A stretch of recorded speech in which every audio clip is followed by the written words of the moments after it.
Hello friends, आप सभी का स्वागत है मेरे यूट्यूब चैनल पर। आज हम ऑक्सीकरण तथा अपचयन में कुछ बहुत ही महत्वपूर्ण अंतर जानेंगे, इसलिए वीडियो को अंत तक ज़रूर देखिए। ऑक्सीकरण तथा अपचयन का पहला अंतर यह है कि जिस रासायनिक अभिक्रिया में अभिकारक ऑक्सीजन ग्रहण करते हैं उसे ऑक्सीकरण कहते हैं तथा जिस रासायनिक अभिक्रिया में अभिकारक हाइड्रोजन ग्रहण करते हैं उसे अपचयन अभिक्रिया कहते हैं। उदाहरण के लिए कार्बन का ऑक्सीजन के दो अणुओं के साथ अभिक्रिया होने पर कार्बन डाइऑक्साइड गैस प्राप्त होती है। इस अभिक्रिया में कार्बन ऑक्सीजन को ग्रहण करता है, यानी इस अभिक्रिया में कार्बन का ऑक्सीकरण होता है। इसी प्रकार हाइड्रोजन के दो अणुओं के साथ क्लोरीन के दो अणुओं का अभिक्रिया होने पर हाइड्रोक्लोरिक अम्ल बनता है। इस अभिक्रिया में क्लोरीन हाइड्रोजन ग्रहण करता है, यानी इस अभिक्रिया में क्लोरीन का अपचयन होता है।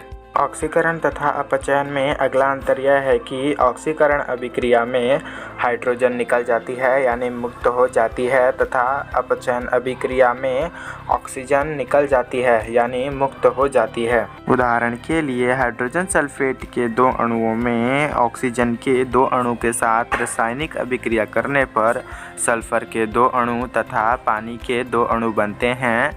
इस अभिक्रिया में हाइड्रोजन सल्फेट में से हाइड्रोजन मुक्त होती है, यानी बाहर निकल जाती है, अर्थात इस अभिक्रिया में सल्फर का ऑक्सीकरण होता है। इसी प्रकार कॉपर ऑक्साइड में हाइड्रोजन के दो अणु के साथ रासायनिक अभिक्रिया करने पर कॉपर तथा पानी प्राप्त होता है। इस अभिक्रिया में कॉपर ऑक्साइड में से ऑक्सीजन बाहर निकल जाती है तथा कॉपर बनता है, अर्थात इस अभिक्रिया में कॉपर का अपचयन होता है।